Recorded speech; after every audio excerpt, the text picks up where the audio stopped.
What is up, guys? It is the Sports Star Bradley Walker, and welcome to the Walker Report, part of In the Zone Sports Talk Radio, part of NGSC Sports. Guys, remember the website. It's ngsc.com for all your favorite sports content. The show is got an official Instagram. We are at the Walker Report _official. We also have an email address. If you guys want to hit us up for any show ideas, you can get on both of those. We also have a YouTube channel called The Walker Report, where this show will be seen in its entirety at the conclusion. So if you miss any of it as well, guys, you can also join us on our Facebook page as well. Come on in there. We'll add you and you can come on the show as well. We are sponsored, guys, by creatingsenspaces.com, the local choice in St. Petersburg, Florida for house cleaning, organization, decluttering, and pet sitting. It's about finding the peace within you and adding comfort to your life. Remember, guys, Zen Spaces begins with you. Be kind to yourself and one another. Guys, we are taking a kind of interesting show this evening. We are heading back a couple decades. We started to come up with some ideas, and we came up with one last week. So this week, guys, this show will be all 80s sports-based. It's an 80s sports-based show. So I'm going to flip back to this logo. Let's flip this back to here. Let's see. Save that one. So we're going to be talking all 80s sports. As you can see, it says back to the 80s behind me. And welcome, guys, in my two esteemed co-hosts. Gentlemen, how are we doing this evening? All right. So back to talk to me. Take you back to the 80s tonight. Back to the 80s. Lou, we talked about it off the air last week, me and Adam. We want you to do the whole show by yourself tonight. We're going to give you the whole... You're on your own. You're on your own. Okay. Well, where should we begin? Well, to start off with, the 80s was also kind of the Yankees. I mean, yes, they did make the playoffs. They even made the World Series one year, but it was kind of like a lean decade for the Yankees. They only made one World Series appearance, and they didn't make the World Series again until 1996. There were a few bright moments. I mean, we had the Rigetti no-hitter back in 1983, July 4th, which I did not get a chance to see because on cable TV. Thank you very much. You dirty no good. But you get the idea. The Mets, well, they made it. You know, they got the World Series in 1986, all thanks to a complete error back in Game 6. Oh, I went through Buckner. Oh, my goodness. And the Mets, oh, boy. Thank you for reminding me, Lou, about that. I really do appreciate that. Thanks for rubbing that in one more time. See what I'm doing, folks? Yeah, no, I mean, what we're going to do, guys, is we're going to take a look at, we're going to start in 1980, go to 1989. We're going to go through all of the big sports moments that happened in each of those years. I have everything broken down. I found a website that showed everything going on. So if you guys want me to go through them first, and then we can hit on some of them. We don't have to hit on all of them. Obviously, we don't have a 5-hour show where we can hit on every one of them. Yeah, I can't do 5 hours tonight. So the first one, obviously, will start in 1980. There were two events that were in February. One, the Super Bowl was held in Pasadena, won by the Pittsburgh Steelers. Yep. And then the Winter Games were held in Lake Placid, USA. Obviously, we know that esteemed, there's Gerald. We know that esteemed moment of what happened there in 1980 between the United States and the Soviet Union. Probably the greatest sports moment or greatest upset or ever, I think, in sports history. It might rank up right up there. Right up there. Gotta be. In April of 1980, Seve Ballesteros won the Masters. It was his first win ever. Oh, yeah. Okay. Win for Seve, the great Seve Ballesteros. The French Open was won by Bjorn Borg. I'm sure we'll be talking about him. And Chris Everett won. Yep. Not to be confused with Jim Everett. That's okay, Chris. This isn't Jim Rome. Even though I like Jim Rome. The U.S. Open that year, golf, was won by Jack Nicklaus. Jack. Okay. The Tour de France was won by Jupp Zermano Milk. I'm not really even sure if I even pronounced that name correctly. Wimbledon was won by Bjorn Borg. Wow, that's not a shocker. No. And Yvonne Clowley, I guess, was the female that won that year. Mm-hmm. The Open Championship was won by Tom Watson. That's a Good old Tom. Wow. A young Tom Watson. A young Tom Watson. Not really that young when you think about it. It was about the Summer Games were held in Moscow, which we did not do. Were held in Moscow. The PGA Championship was won by Jack Nicklaus. That was his 5th major in 1980 already. Wow. The U.S. Open was won by a young tennis player named John McEnroe. I think we've heard that guy's name. Name seems familiar. That ball was out. What are you talking about? That ball was out. Right? Come on. And Chris Everett won that year for the ladies as well. So she had 2 majors in the same year for her. World Series was won by the Philadelphia Phillies. So okay, the Steelers win the Super Bowl and the Phillies win the World Series. Pennsylvania was hopping and a bopping. Yes. In 1980. The Australian Open was won by Brian Teacher and Hannah Mendogova. So that's basically 1980. If you guys want to go into any context and any of that stuff. So I guess the biggest thing that I wanted to do is because the inspiration for this particular episode was Top Gun 2. Because I went and saw it just the other day, and I thought of a great promo for this show, and I proposed it to Brad last Thursday night. I don't know where the hell I got Saturday from, but I was thinking about it'd be fun to pick Lou's brain because he was there for the 80s, and I only know the 80s through memory. So kind of my question for you, Lou, is what was it like, in America, just in general, or maybe in New York City, because or I know you're from New Jersey and not the city. Yeah. Sometimes I forget that Most people do. You're a big Yankees fan. You root for all the New York teams. Yes. But what was can you talk a little bit about the atmosphere, going into the game? What was it like going into the Russia game? Or the game against the Soviet Union, not knowing the outcome yet? Well, I mean, I was only 10 at the time, and it was very hostile tensions. Of course, we were going through the Iran hostage crisis and whatnot. Back in November, and led up to this point, and it was very very hostile. So we were not winning this game just like the U.S. with Russia was U.S. showing a statement that despite what we're going through, we had what it takes to win it. A lot of people doubted. A lot of the sportscasters doubted. But, when you had, a great coach coaching with that and the Rangers, it was saying, this is your time. That was based from the and, they were not really considered a favorite. They were 14th or 15th in the whole world. But then they were able to show how they were able to compete against all the other teams and managed to win against the Russians. But remember, that was not the final game.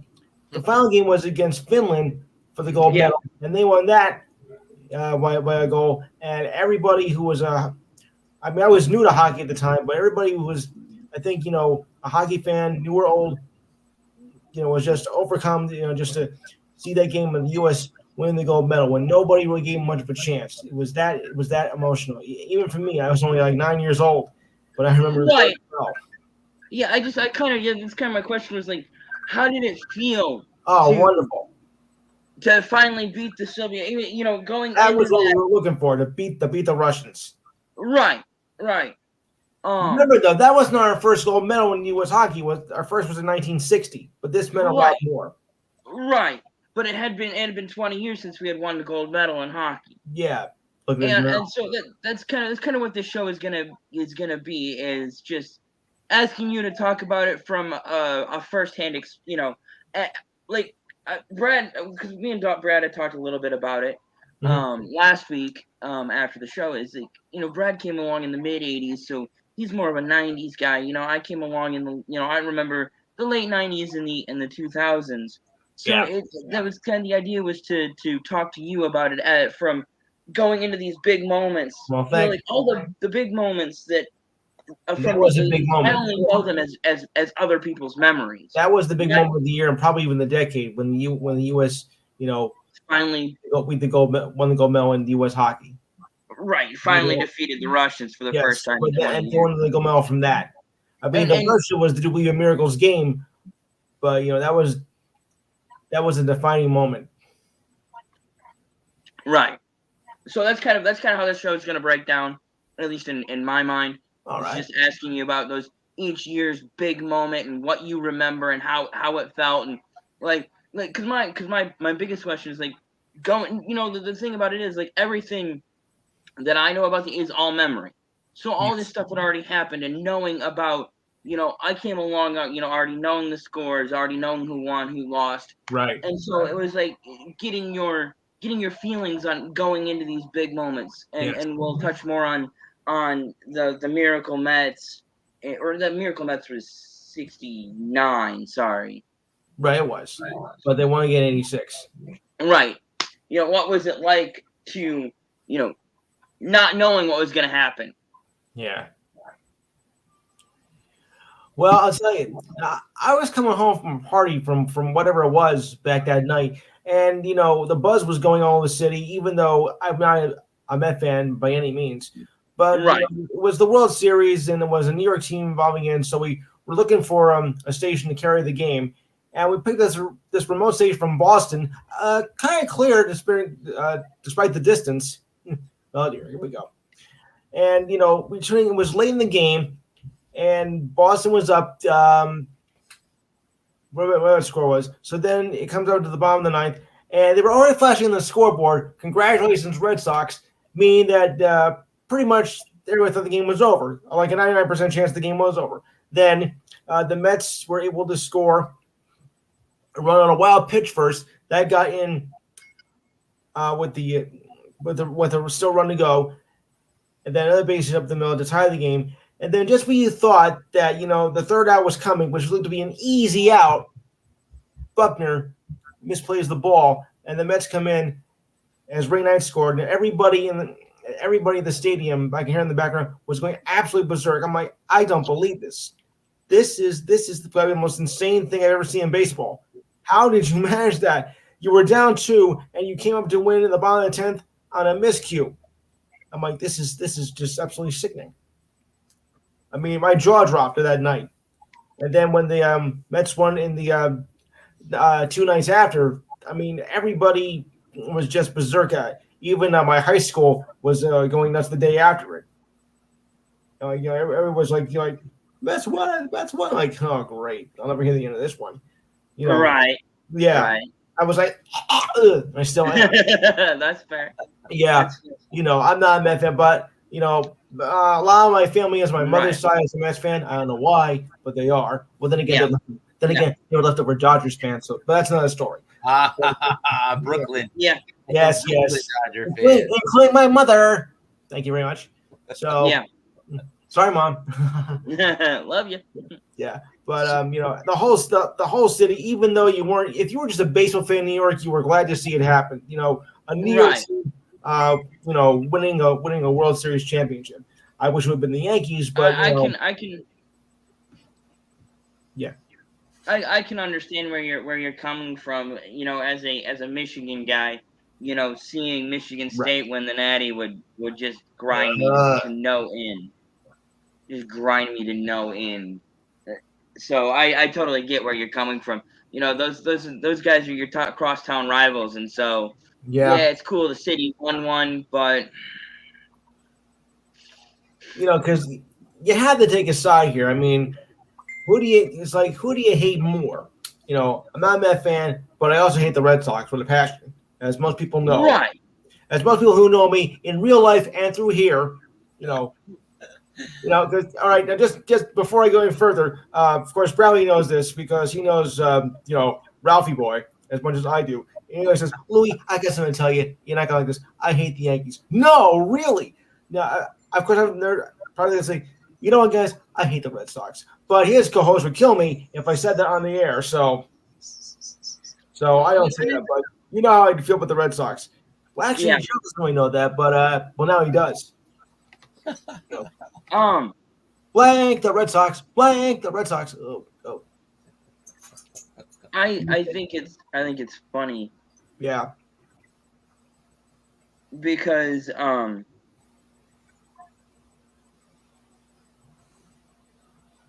I didn't grow up hating the Yankees. Right. Everybody I knew, everybody hate the Yankees, hate the Red Sox, and I grew up not hating either team. I didn't care about either team. So Thank you. um Yeah, I wonder who that could be. um I think I know. I know So it if is. you're- I know it is. so for me, I always hated the White Sox and the Indians. Oh yeah. You You mean know, I after grew, up, Drug I, World, grew up, right? I grew up hating the Cubs more than I ever grew up hating the because the Cardinals were my National League team. Right. I always liked St. Louis because they were fairly close, but they weren't that Well, close. wait, damn. Oh no, that was the Royals in '85 that won that. Yeah, That won the World Series. The Battle of Midway. The Battle over the Midway. yeah. So I was gonna say, guys, 81. The Super Bowl champions were the Oakland Raiders. Yep. right. Now Vegas. Yeah, not Vegas yet. Tom Watson won the Masters that year. Yes, he did. Bjorn Borg won the French Open again. He was Borg again. David Graham won the U.S. Open. John McEnroe won at Wimbledon. I believe he beat Bjorn Borg in 81 in the Yes, final. he did. Larry Nelson won the PGA that year. McEnroe won the U.S. Open, so he won Wimbledon and the U.S. Open in the same year. Yep. The Los Angeles Dodgers were the World Don't Series go there. champions in 1980. Yeah, I mean, nothing really major. I mean, 81. I mean, Well, I can vouch for that because they played against my Yankees, and we were up 2-0 in that series. And the Dodgers came and won 4 games in a row, including 2 in our backyard, and broke the hearts of an 11-year-old boy from New Jersey, namely me. I was so distraught. Mm. How could this happen? Whoa, another one. I'm watching the game and thinking with confidence that we're gonna come out of this, and Yeah. My heart just sank. After that was over. Every pitch is just sickening. It was just complete sickening. I mean, I was not happy for about a week. Yeah. Yep. I've been there. Yeah, I mean, go ahead. it looked like we were sure to win. We were playing to all cylinders, and just the bullpen collapsed in that year. Kind of like what the Rangers did a few weeks ago. Oh, okay. Yeah, I know. I didn't say anything. I didn't say a word. We can talk about that later if you want to get into that. Yeah. Anyway, also one other note, even though it's not baseball, but a young fellow named Wayne Gretzky had an incredible year in the NHL. Scoring 92 goals and has never been broken, and probably never will never be broken. Will be broken. Never. To me that's an unbreakable record. I mean, Lemieux, yeah, you can give him credit. He had 67 one year. I mean, Lemieux, yeah, he's great. But is he a Wayne Gretzky? No. No, I agree. I mean, if he would have been over on the American side, I mean, hockey would be going crazy in this country. We didn't get a chance to see much of it playing in Edmonton because Edmonton is, well, I guess I could call it a remote area as far as we're concerned. Yeah. The way I was able to get a hold of it was, the Sports Illustrated covers because, he was phenomenal. But I was also able to pick up Edmonton Oilers games on AM radio at some point. I'm like, wow, I got this game on. I'm actually hearing Gretzky play. Wow, this is great. Now it's just how good he really is. And I'm just like, stunned by him. That was when they had their amazing run. Gretzky, Curry, Messier, Rudy. I can name all from that lineup. I mean, coming from an American, you're probably thinking this is crazy. That who was in net for the Oilers at that time? Oh, that was a while ago. I have to get back to you on that one. I was like this. I mean, this guy is the real deal. I mean, he's got to put hockey on the map here. And of course, when he came to LA in 1988, hockey got the U.S. got his first taste of seeing Gretzky. and half of Canada just shot itself that day when they found out what happened. Like, okay, the day Canada cried is what we call it. I was gonna say the Detroit River rose 3 feet. Yeah, but you're Red Wings guys. Well, they weren't so great that year though. Anyway, They weren't good throughout the 80s. No, they weren't. They didn't start turning it around until the mid 80s when Yzerman got there. Yep. Yes, man. But he changed the face. He changed the face of hockey in this country, and Americans started getting more interest to it. Including myself. The Oilers goaltender was a young man by the name of Grant Fuhr. Grant Fuhr. Yep. All I could come up with was Ed Belfour. I knew that wasn't right. No. Eddie Belfour. Not a great goalie though. Yeah. In 82, the Super Bowl was held in Pontiac, Michigan, won by the 49ers. Yep. Great Super Bowl. Craig Stadler won the Masters that year. Martina Navratilova won the French Open. Tom Watson won the U.S. Open. Spain won the World Cup in soccer, or it says football. Wrong. What, they beat Italy? I'm sorry. Won by Italy. It was in Spain. My fault. I read that incorrectly. It was won by the Italians. Who's going to get you on those Italian questions? Yep. Jimmy Connors won the Wimbledon, and Martina Navratilova won for the ladies. Tom Watson won the Open Championship. Raymond Floyd won the PGA that year. Jimmy Connors won again at the U.S. Open. Yep. Chris Everett won for the ladies. The Commonwealth Games were held in Brisbane, Australia. The World Series was won by the St. Louis Cardinals. Yep. And the Australian Open was won by John Carrick and Chris Everett again. Yes. At that point. Yeah. Well, she was really good back then, I mean, she was great. She was my favorite tennis player on the women's side. Charm, beauty, style. She had it all. I know not to knock Martina. I mean, don't get me wrong, but Chrissy was, the golden girl of tennis. I think so. Well, I think McEnroe was the big mouth. The bad boy. You can't forget the matchups with Connors and McEnroe. I mean, you want to talk about guys that hate each other with a passion. Believe me, these guys hate each other with a passion. Well, probably off the court and on the court as well. I wouldn't be surprised he's getting his beer. Probably did. I don't think there was any love lost between the two. Not at all. No way. Neither one of them are sending the other Christmas card. No, throwing darts at the picture, yes, but saying Christmas cards. I was gonna say maybe a letter bomb, but no Christmas cards. Yeah, a stink bomb. Yeah. I mean, and I think if they still saw each other today, they still wouldn't like each other. Oh no, it's you. Yeah. Gimme boy. I still think they don't like each other. That's why you Oh never. no, not at all. I'd be very surprised if they made peace. Yeah. Yeah, right. Never. I can't imagine hating someone with such passion and just wanting to beat the ever living shit out of them week in and Well, what about Jim Everett and Jim Rome? There you go. Oh.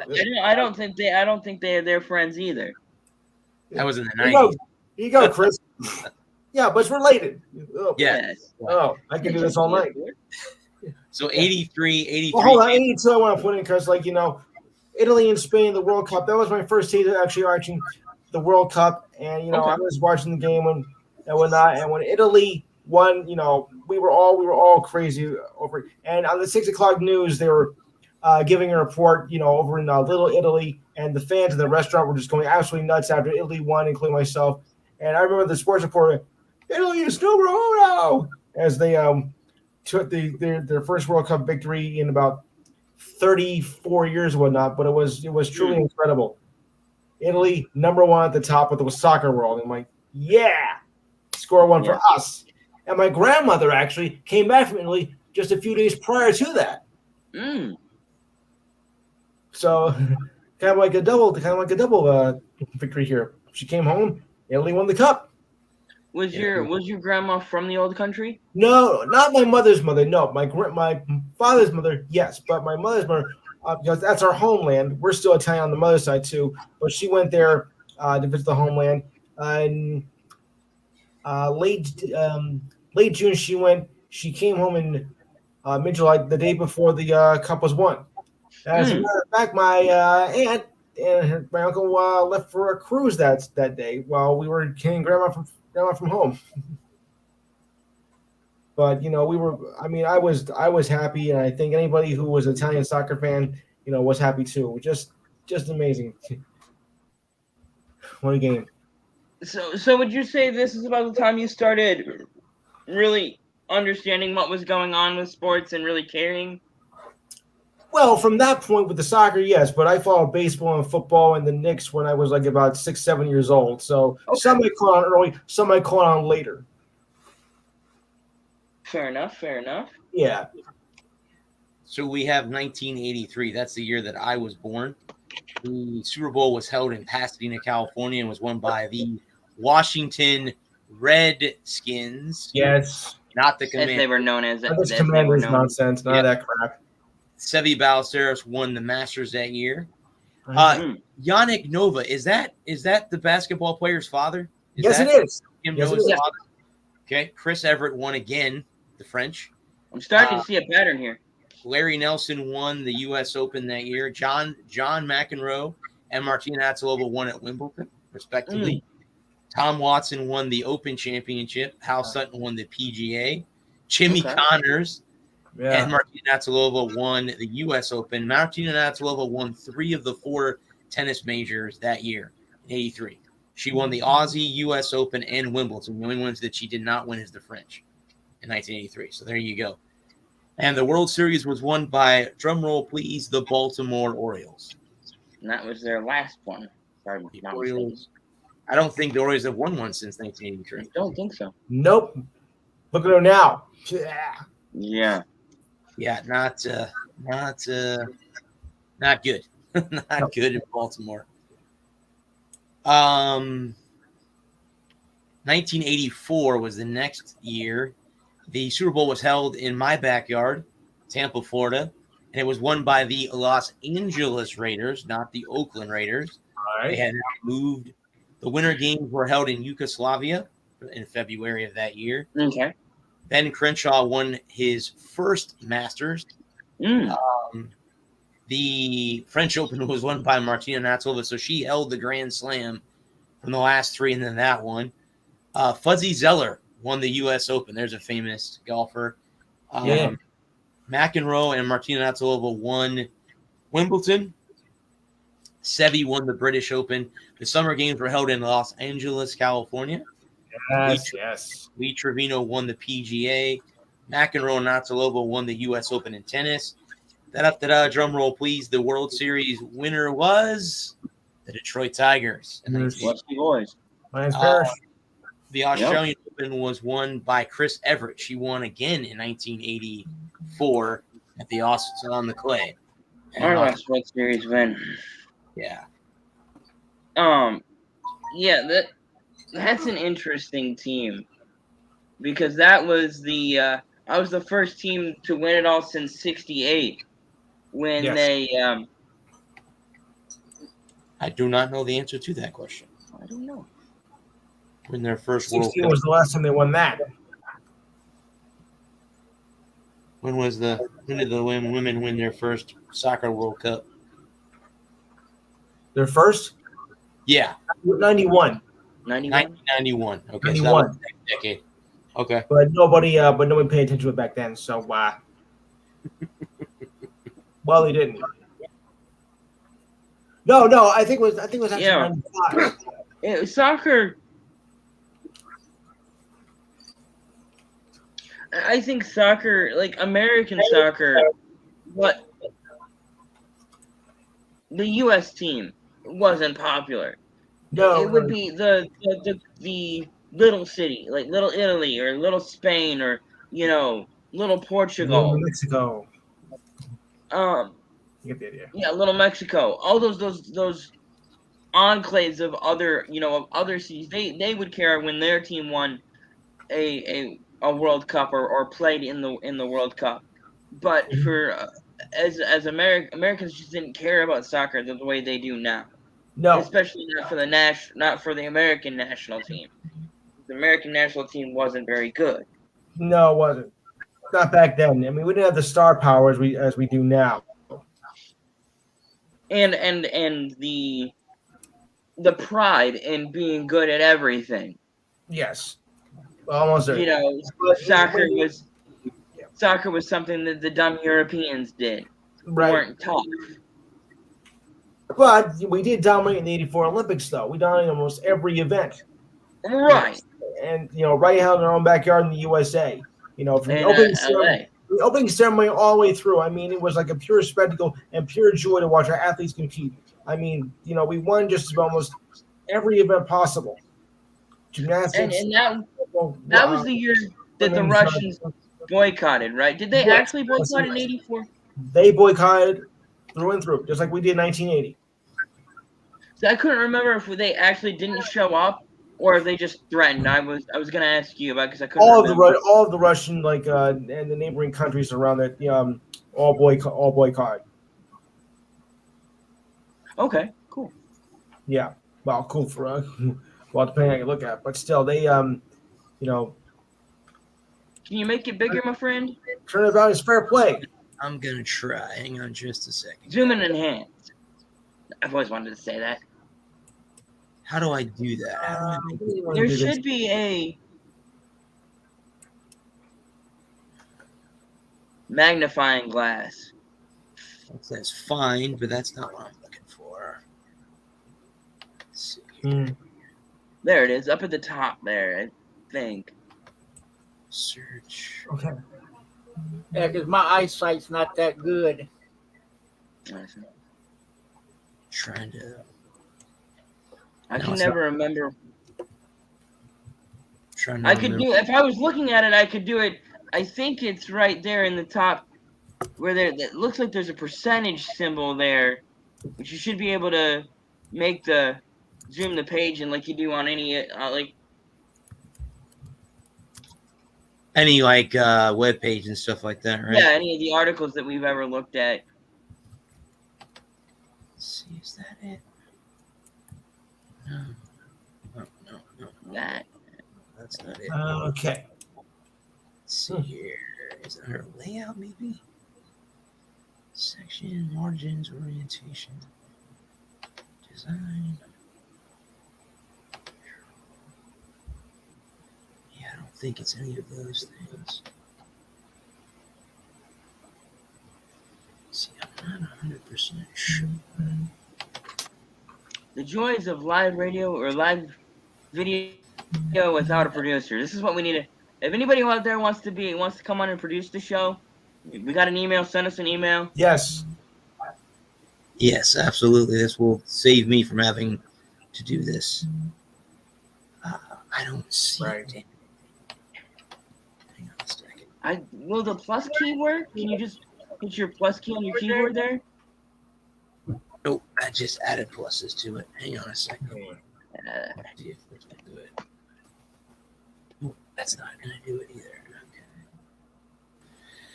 Oh, hang on a second here. Yeah, let me consult. Here we go. All right, there we go. Here we go. All right, guys, hang on a minute. Let's see if I can see if this makes it better. How about now? Oh, that's much better. There we go. Much better.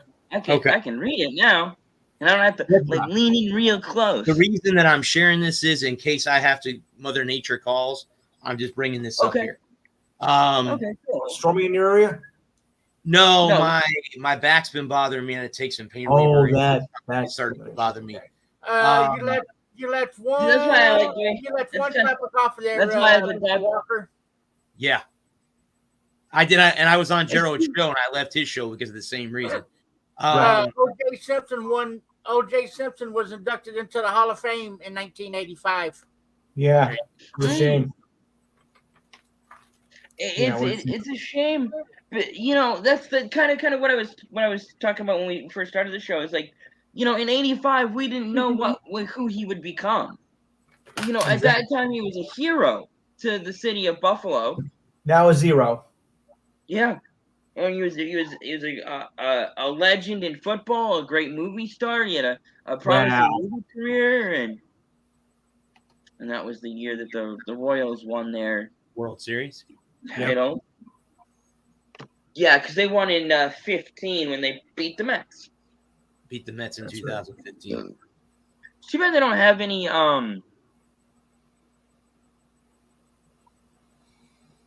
motorsports. Yeah, I was looking, but I didn't see anything on it. I'm surprised. Yeah, we can always when we get through, we can talk. We can find other articles to talk about. And Right. Gerald actually has a question he wants to ask you later on about what's going on right now in NASCAR. So, okay, Yeah, I want to get your take on what's going on with Larson's crew chief being suspended. the rules is written, man. Okay, well, we can talk about that for a hot second. All right. Actually, it was the crew chief, the tire changer, and a jack man. Right. What the problem is the NASCAR's got themselves in a box. They got themselves over the barrel because in January and February, when we were headed to Daytona, and when I'll change hats real quick. When we were headed to Daytona, they put these rules in place, and they said if you lose a wheel, your crew chief's getting suspended for 4 races, your tire changer's getting suspended for 4 races, your jackman's getting suspended for 4 races. And at this point, they've done it to everybody else that's lost a wheel. And I think that I've said since the beginning, because Brad asked when we were headed to Daytona, isn't that, and I said it's excessive. It should have been 2 races. Should have been 2 races from the jump. First offense, 2 races. Do it again, then 4 races. Do it again, and it's the remainder of the season. I think that the penalty is just way too excessive. Now, do you think they should go back to the original setup with the 4 lug nuts, a 5 lug nut? Every other motorsport runs single lug. I think that it's for ease of manufacturing, for interchangeability, and everybody else, Formula One, IndyCar, IMSA, V8 supercars, everybody else runs single lug. Yes. And But so what's the problem with NASCAR? How come they keep having these loose wheels? I think that the problem is it's growing pains. There's no off season, the season ends in November and the new season starts in February. So you got 2.5 months to practice. I think that next year and by 2024, I think a lot of this, and I think the other thing is that guys, you cut corners, you hit it and you get on it and you get off it just as fast as you can. Yes. And so, it's all about, it's try to, you go, you only want to be on pit road as long as it takes to get as much fuel as you need to get to your next stop. So if you need 2 cans of gas, then you have a little bit more time. But if you only need, if you're only going to run for another lap or 2, or you only have a 25 lap run, so we don't need a full tank of gas. So we're only putting 2 tires on. You want to hit that and get off it as quick as possible, because as soon as the fuel man's done, the track man's dropping the jack and away you go. And correct. And we see this we saw this last year too with the 5 lugs, as people would go as far as 1, 2, 3, 4, 5, and you're done, and you see them missing lugs anyway. So I mean, either way, they were still missing lugs, and it was still a penalty. With the single lug, that the tire's gonna fall off. Oof. And it puts your team in a box when you have that kind of thing happen. And so I think, like I said, NASCAR's painting themselves in the corner by making these penalties so harsh. Yes. But I do agree with you, though, Adam. The first time it happens, it should be a 2-race suspension. Exactly. Yeah. Then a 4-race suspension. Then a 6-race suspension. Wow. I think you get every time it happens, add 2 more races to that suspension. I think that if you get bought 3 twice, the next suspension should be indefinitely. Exactly. Just until we tell you can come back. Whether it's a month, whether it's, a year, 6 races, 8 races, 10 races, the rest of the season, I think the biggest thing was to send a message to the teams that the rules were going to be enforced. That's why when Keselowski got bought for whatever he had wrong earlier in the year, the penalty stuck. When RFK Racing got popped for whatever they'd done, which they wouldn't announce exactly what they had done wrong, is that NASCAR, the days of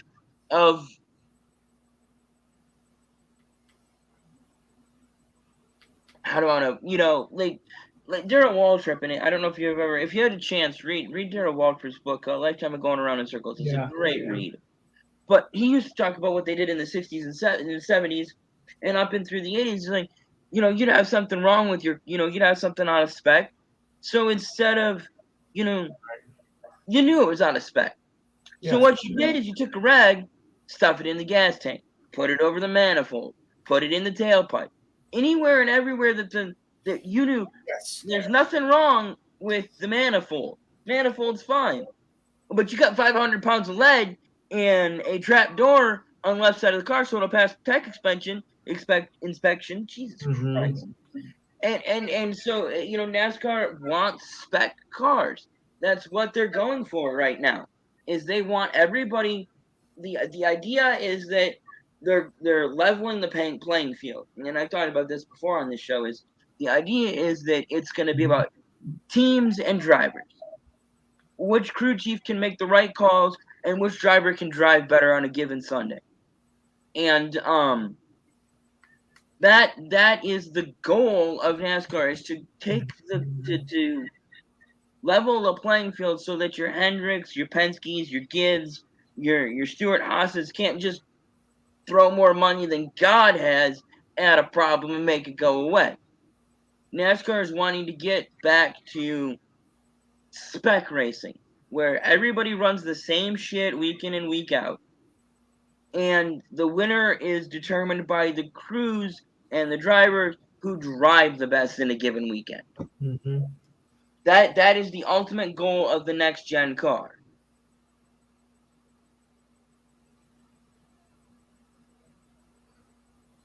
All right. So 1986, you guys can see the Mets won the World Series that year. Yep.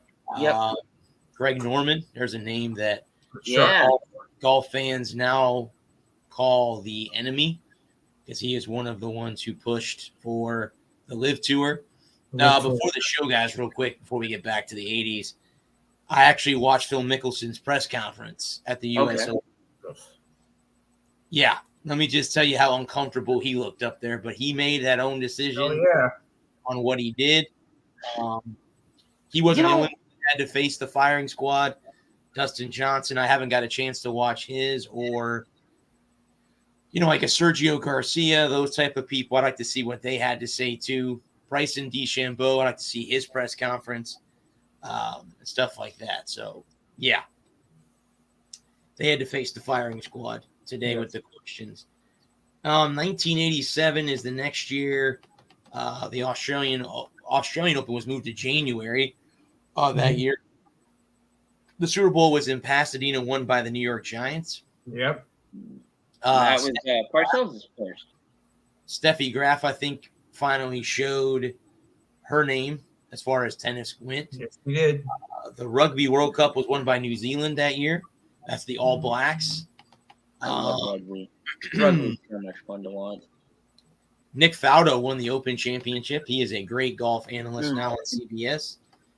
And the World Series was won by the Minnesota Twins. Yep. Twins won the World Series in 86. I always forgot they won the World Series in the 80s. I think of them as a 90s team. No, they went back in the 80s. Kirby Puckett. I was going to say, was Kirby Puckett on that team? Okay. Kirby Puckett was on that team. Okay. Yeah. Kind of like an underdog, but, they still managed to win it. And, I put the Twins on it because the Twins really weren't that good until then. But, Puckett won the map. First of 2 World Series. So that was, good for them. Giants, we were all watching the game, and it looked like it was going to be close early. The Giants, with Lawrence Taylor, Phil Simms, won a lineup. All that, and they and they just ran Denver to shame. They had no chance at that. By the time the third quarter came, you knew the game was over. When they scored that first touchdown on the third, it was over, and everybody on this side of the Hudson was all going crazy over the Giants. Their first Super Bowl win, their first championship in over 30 years. Right. The last time Summerall was a Giant when they won a championship. Yeah. Did he call that game? Yes, he did. The game was on CBS. Right. Yeah, he called that game, and yeah. Do you know who he called it with? John Madden. Was it Madden? I didn't know if Madden was there yet or not. Oh yeah, Madden's been there since 1980. Okay. Yeah. So I think Summerall was kind of like a person because he was a Giant as well, and of course I think we see his old team win, and I think everybody here in the Jersey area, we were all tuning in that night to watch the Giants play, and what a victory! Everybody was just that started so many that game, that win started so much of what would become modern day NFL. Mm-hmm. It put guys like Lawrence Taylor and Phil Simms on the map. It began Bill Parcells' legacy. Yes. That's when people started to get better, because before that, Simms was like a mediocre quarterback. He did get better though back in the mid '80s, but his first few years though were rough. I mean, really, they wanted him out. Yeah. I wanted him out. But and you're not even a Giants fan. That's true, but still, he was pathetic, and so were the Giants. Then the mid '80s came, and everything changed. And and that started that. Who was the coordinator in New York that year, right? Bill Parcells. Nope. Sorry, Bill Belichick. Yep. Good old Bill. And that started watching the two Bills on the I think it was a 30 for 30. It was. And them talking about those, because Bill Belichick was a special teams coach. Yes. And I think Bill Parcells is the model of, if I was ever to be able to get into coaching, is how I would pattern my, taking a little bit from Bill, both the Bills, is trusting your coordinators. And I think this is what I preach week in and week in and week out when we talk about the NFL, and when you're talking about Urban Meyer. It is trusting your coordinators. If you don't trust your coordinators, why'd you hire the sumbitch? No. And who trusts Urban Meyer anyway? And having that, that was Parcells' thing was, give me one thing we can do this week that we didn't do last week. Right. And even when Bill Belichick was the special teams coordinator, he's like, what do you think, Bill? Give me one thing we haven't done we haven't done yet. What can we do? And and it really set up, and that's what makes Bill Belichick such a great coach in the future. As we would come to learn, 20 years later, is that Bill trusted his staff. He hired a guy, he tell him this is the job, this is what I need you to do, and he let him do it. And Bill is such a hands-off. Bill has enough to deal with being the head coach. Ooh. That agreed 100%. Urban Meyer's a douchebag. Yes, saying it for years. As that and it allowed his coordinators a lot of freedom to be able to just do what they do. 1988, about to close out the decade. The Super Bowl was held in San Diego, also won by the Washington Redskins. Yep. That year. That was who was their running back? 44. John Riggins. John Riggins. The winter games were held in Calgary, Alberta, Canada. Didn't do so well. Steffi Graf won the French Open that year and Wimbledon and the U.S. Open. So, again, welcome. Cleaning up, huh? Steffi Graf, yeah. The Summer Olympic Games were held in Seoul, South Korea. Cool. And the Dodgers won the World Series in 1980. That would have been. Oh, yeah. Oh, the Well, What was the name of that series? The Battle of the Bay? Wasn't it Dodgers and A's? Dodgers and A's. Yeah, because that was when the earthquake. 89 was the earthquake. Was it the next year that was the earthquake? Yes. I'll get to that in a minute. Well, 88, two things stick out to mind with that. 88, there was a lot of controversy surrounding the Olympics when a Canadian sprinter named Ben Johnson was disqualified for taking an illegal substance. See, people, this is nothing new with illegal substances. This is goes back to, back in the 80s, and they disqualified him. They stripped him of his medals and everything, and he went to the U.S. sprinter. So we had our first cheater of the Olympics that year. Kind of tarnished the Olympics that year as well. We didn't do very well that year in the Olympics, though. Anyway, we were just awful all around. Not one of our best ones. Let me expand upon that and ask you a question about what was the reception on doping in the 80s? What was it? Was there was it kind of a laissez-faire attitude where if you don't get caught, nobody knows and nobody cares, or? Up until that point, yes, and then when Ben Johnson took it, then they took notice, because they did strip him. So before that happened, it wasn't very, public until that point. And what was your opinion on? As a young guy, what you because this would have been 89, you'd have been about. All right, I was born in 1970. Ourselves for a minute. Well, how in 88 there you would have been what, 17, 18-ish? 18. Well, when did you have aspirations of playing ball of any kind in your late teens? Oh, I always had aspirations, but physically I just couldn't do it. I always wanted to do basketball or baseball. Okay. So I always did. I even tried for track in high school, but oh boy, I didn't do as well. They didn't do it. Yeah, I know you're not exactly a spring chicken anymore, but you look good for your age. Don't forget, I'm Dick Clark's equal twin. Yeah.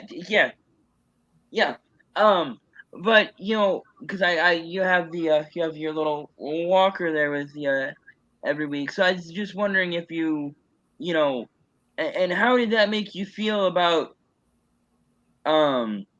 people cheating in sport? Did you really care? Did it feel like cheating, or was it did feel like cheating? How could you be so stupid? You caused yourself a gold medal. What were you thinking? Or first of all, were you thinking at all? Right. You're trying to improve yourself, but you had to get, shall we say, a little bit of help to get there. No, if you want to do something, you got to do it natural. I'm like this because this was the first time Olympic history something happened like that. I'm like, right. Outside of like a good old boy sport like NASCAR. Something like where cheating was not only allowed but encouraged. Right. If you ain't cheating, you ain't trying. Right. I heard. So, you've been awfully quiet, Gerald. Let's get your thoughts on some of this stuff. What do you remember about when did you grace this world with your presence? I was born in 1973. Okay, so you remember a little bit of the 80s. What was your favorite moment of the 80s? Oh God, I really didn't really follow sports that much in the 80s. Okay. But I would have to say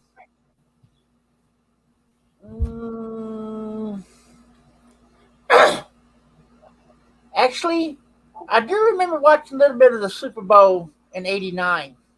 Okay. Yeah. Because I was watching it with my dad before he got mad and started throwing stuff at the TV. So that was San Francisco. Who was in that Super Bowl? San Francisco. Warriors of the Bengals. Was it the Bengals? Yep. Yeah. So was your dad was your dad pulling for Cincinnati then? I don't know who he was pulling for. He just got mad because something wasn't going right in the game. My dad was a Cowboy fan. Oh, okay. He probably was rooting against San Francisco then, because I think No, because 89 they went 1-15 in 89. I think in either 89, either 90 or 91, the 49ers were in the same division as we were. Right. Because I think weren't y'all in the same division throughout the 80s? Yes. Yes. Because it wouldn't be until the mid '90s when realignment I happened. think it was either 91 or 92 when the NFL East 92. started. Okay. When Dallas started to get better. Yeah. Yeah, until we lost Jimmy Johnson. Then after we lost Jimmy Johnson, we fell off the map. I feel like I'm getting a little taste of deja vu here. I think we talked about that last week. Yeah, but game So- makes but so game I makes guess- from it. The Dodgers Giants World Series. I mean, that was a great World Series. I mean, the final moment, of course, came in Game 1. I mean, nobody expected Kirk Gibson to even play. Oh my God! What a moment! Yeah, two I bad remember legs. that earthquake in 1989 during the World Series game. It's Game 5, right? Or Game 3? What game? The earthquake? Yeah, Game 3. that's right. Because okay, so I got to kind of explain the premise of to expand on explaining of the premise of this show in particular is so I had, like I said, I went and saw Top Gun 2, and I loved I thought it was a great movie. And but I remember loving the first Top Gun, and I love the song from Highway to the Danger Zone, and I was like, that'd be a fun song to use for a promo bit, because I do the promos over on TikTok, try to drum up support for the show. And I was like, because my dad had a VHS that was the 100 greatest sports moments of the 80s. Yes. And I wore that sumbitch out. I watched it at least once a week when I was 8, 9, 10. Because at that time we didn't have cable. So, if I wanted sports content, it was all nostalgia. And it was either, NFL or baseball, MLB Game of the Week on Fox. So if I wanted sports content when there wasn't anything going on, if it was a Wednesday afternoon, because I'm a kid, don't have, and I was homeschooled, so when I got done with school, I could be done with school in an hour. I just do my work, and when the work's done, then it's done, and you can do whatever you want. So I watched that tape. I probably watched that tape 100 times. And so, that's kind of why I wanted to talk to Lewis about it, because he was growing up in the 80s, coming up in the 80s, became a man in the 80s. And so I, and like me and Brad were talking, you're always quiet on the show. You throw your comments in here and there, but I mostly dominate the conversation. And I don't know if you've ever watched any of our previous shows, but you can't shut me up if you tried. Right. Where's the duct tape? Yeah. Silence is golden, duct tape is silver. Yeah. But 88, when that home run hit with Gibson, like, you gotta be kidding. I don't believe it. Yeah. And then we heard one of the greatest calls ever. It's gonna be a home run. No, it was another one from Jack Buck. I don't believe what I That's just saw. I do not believe what I just saw. Neither did I. Like, what? Yeah, I think Nobody's going to be in the game, and it's a game-winning home run, a 3-run homer.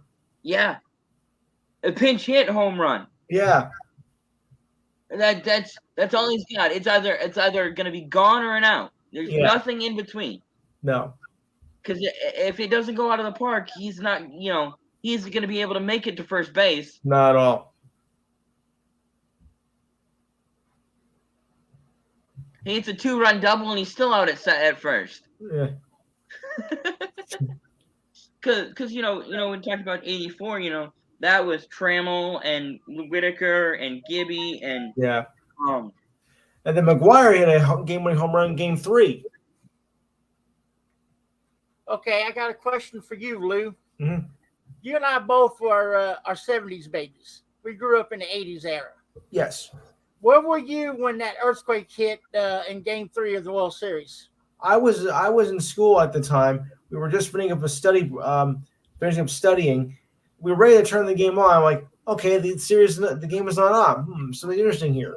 Maybe it's raining in San Francisco. I mean, it rains a lot there. So then we find out half hour, like, oh my God, you guys see this, guys? An earthquake hit the World Series. I mean, we were just like in shock. Yeah, I can imagine. Oh my goodness! I Kind was, of- And me we and my were, dad were getting ready to sit down and watch that game, yeah, and all of a sudden, there was a news break saying that the game in San Francisco is being delayed. yeah, for obvious reasons, of I course. thought, well, maybe it's a rain delay, Right. But then when they come back and say that there was an earthquake, I'm like, nah, man, these people are joking. They're playing around. Not in San Francisco. They actually showed footage of the shaking of the ballpark doing this, shaking. Yeah. Then it's starting to crumble. Yeah, I couldn't imagine. That'd be one of the most terrifying. It's funny. It's funny that talking about the earthquake. I grew up in Michigan. I don't know if you can tell with all my Michigan gear, but so I never experienced an earthquake before, and there was a couple of years ago. One morning, getting ready to head, getting ready to go to work right about an hour before work. So it's like 4:00 in the morning, and the house just shakes. Like it's not raining, it's not thundering, no wind or anything, just shakes. Wow. And there was about 20 miles from here, 3.4. I don't know what's the right word there. Earthquake. Yeah. We've had a few. I never experienced an earthquake before. Lucky you. I did. Yeah. Up until that point. And I live down here in Texas, and there's a neighborhood. It's called Balcones Woods. It's under a fault line. Yep. I think I know but it is. it's been asleep for years. Mm. But that saying, the sleeping giant can wake. Yes. Yeah. And I just pray to God. I just pray to God I never have to experience an earthquake. Yeah. We had I've been through a couple of tornadoes, but they were small tornadoes. Yeah, that's why I have that's why I'm a certified storm spotter with my own weather team. Okay, cool. Right. That's what got me into doing weather. I'm a part of that too.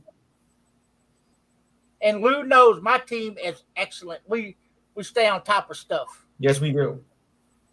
Yeah, but that earthquake, that was like that was saying, we were like, I mean, we didn't even notice that, but Al Michaels said, I don't know if we're still in the air. I don't know if we really care. That was like, oh boy. Luckily, they were able to pick it up just a couple of days later, and it was a series sweep. If that was not a series sweep, that would have been the first World Series to go into November. Mm. I thought the basketball game was supposed to be on tonight. 9 o'clock. 3 minutes. Okay. On ABC. I'm watching 30 for 30. It's over on ABC. Pre-game just ended. Yeah, they did the anthem, and we should be tipping off here in just a minute. Yep.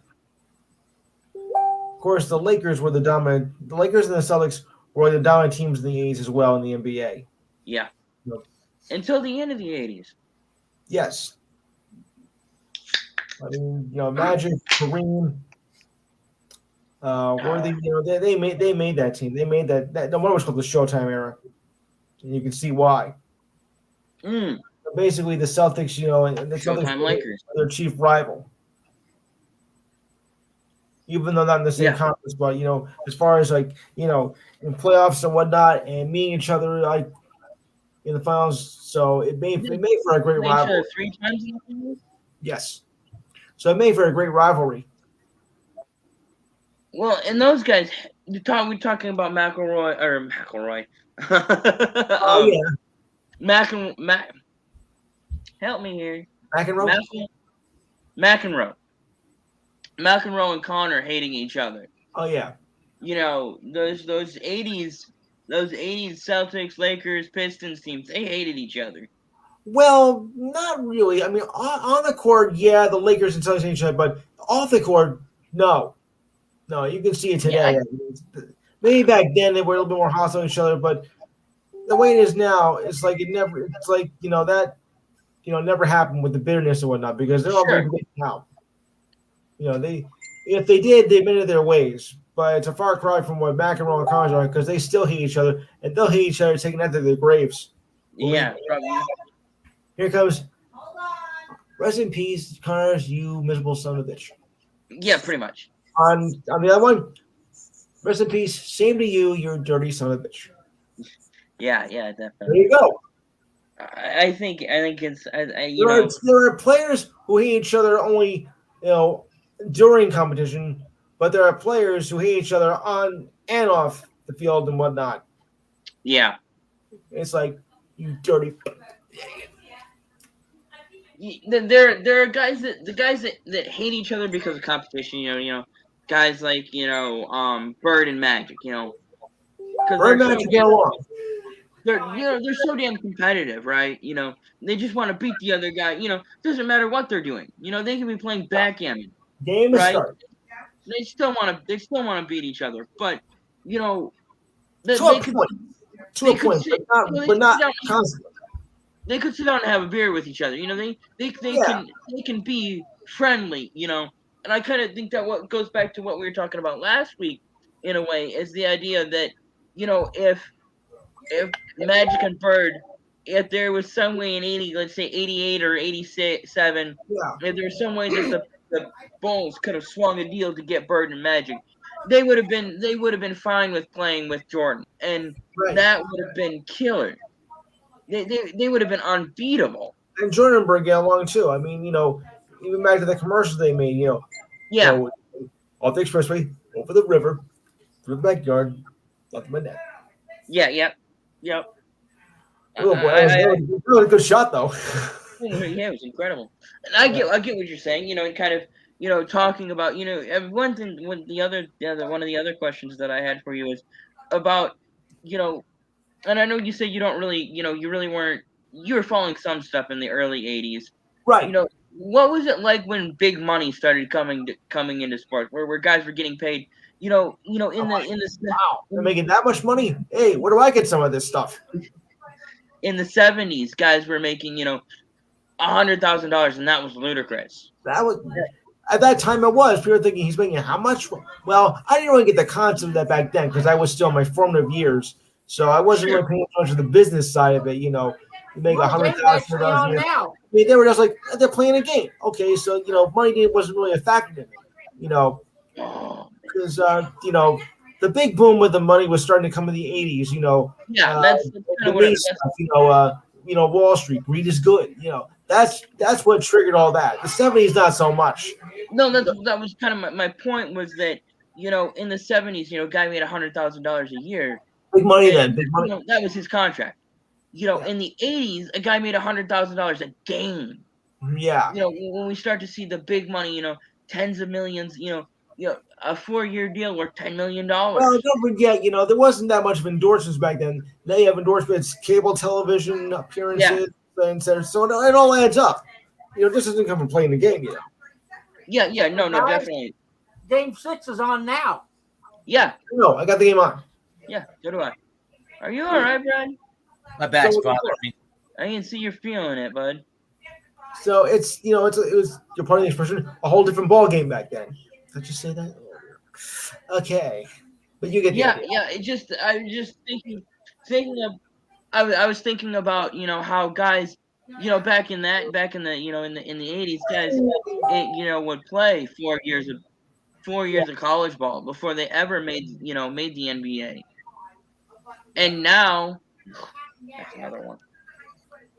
Now it's just ballooned up to completely. And now the goal is to get to the game as fast as possible. Right. Everything's completely changed, since the '80s, and it's just skyrocketed. Yeah. And like you said, now you have all those TV contracts. You have, when the big stadiums, now every stadium, every basketball stadium is 20,000 plus. Well, every NHL arena is 20,000 plus, except for Arizona. But we don't. Well, that's yeah. We don't talk about that. Or if you're the Florida Marlins or the No, I'm talking about capacity. okay, yeah, but You know what I'm saying? I'm thinking crowd wise though. Yeah, they might get 25 people, but they have a capacity of 40. Right. Back in the 80s, Right. stadiums were relatively smaller. Yes. A big ballpark, would have 35,000 seats. At least. A good stadium would have, like a Fenway or Yankee Stadium, Wrigley Well, I'll Field. tell you though, back in the 80s, the Yankees didn't sell out every game. They were lucky Right. to get 15,000 a night. Yeah. They were lucky. And then that's another theory that I have about sports is it ebbs and flows. Yeah. Is it like when you talk about the Patriots dynasty, when we talk about dynasties of the 80s, Yeah. the Niners, the Celtics, the Lakers, Yes. The Oilers. the Oilers, the Islanders. In the early 80s, yes. Yep. And how it ebbs and flows. Like when those guys got old, there were new young stars. Yeah. They came and took their place. And in all sports. Yeah. Which also reminds me of one of the first NHL games I was watching. Take this back. Going back to May of 1980, yes, I remember this very well. I was at a neighbor's house, and for some reason we caught on the Islanders Flyers game. For what reason, I have no idea why. But we were tuned into it, and the game was into overtime, and we saw Bobby Nystrom hit the winning goal. I'm like, wow, it's amazing. And it was like one of the first hockey games I was able to see from a national television. It was the last one for a long time, but like that's what really got me onto hockey, especially with a goal like that. And yeah, unfortunately, I missed the game-winning goal last night because I was, well, I don't know if I should say something out loud, but I had to take care of a little something personal, so I wanted to get it done before the overtime period started. By the time I was ready to turn the game back on to see overtime, it was already over. I'm like, what? Well, at least you lasted that long. 83 seconds in, I'm ready to turn the game back on. I'm like, it's over already? Oh, come on. You mean have me again? Come on. I don't think he caught that. I don't think so. I think either that or he's choosing to ignore it. If you wish to, please do. But you get the point. Anytime something happens, like I have to have a personal problem, I try to turn the game back on. It's over. Of course. So it was like the fourth fastest overtime goal on record in the playoffs. Yeah.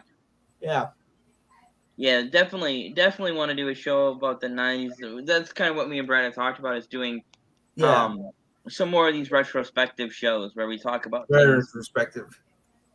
That and I thought it'd be fun to kick this one off with the 80s, because like I said, I've been saying I forgot my new hair though. That's why I'm growing mine out, because I don't know how much longer I'm gonna have it. Yeah. Well, actually, I had a pompadour back then, but that's another story. There were three styles. You had the new wave look, you had the mullet look, and you had the pompadour. Right. Boy, I really was a geek.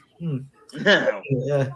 I mean, I think when people think of geeks, they think of nerdy guys with glasses and pocket protectors and khaki pants. Robert Carradine. That hang out and that live in their mother's basements and play and play role playing games. But I've always exactly what it was. Brad's moniker there, the sports nerd. Right. I'm a sports nerd. As much as I love Dungeons and Dragons and tabletop RPGs and all, video games, movies. Yeah. Cinema, whatever. I was getting into sports, but I was also a comic book geek. Yeah, love comic books too. Back then, I was a comic book geek. I think being, people don't give you, people don't want to admit the fact that they're, that being a sports fan is nerdy as hell. It's nerdy as hell. And if you don't actually play sports, we watch sports and go, and our glory days of playing sports are long past us. Yes.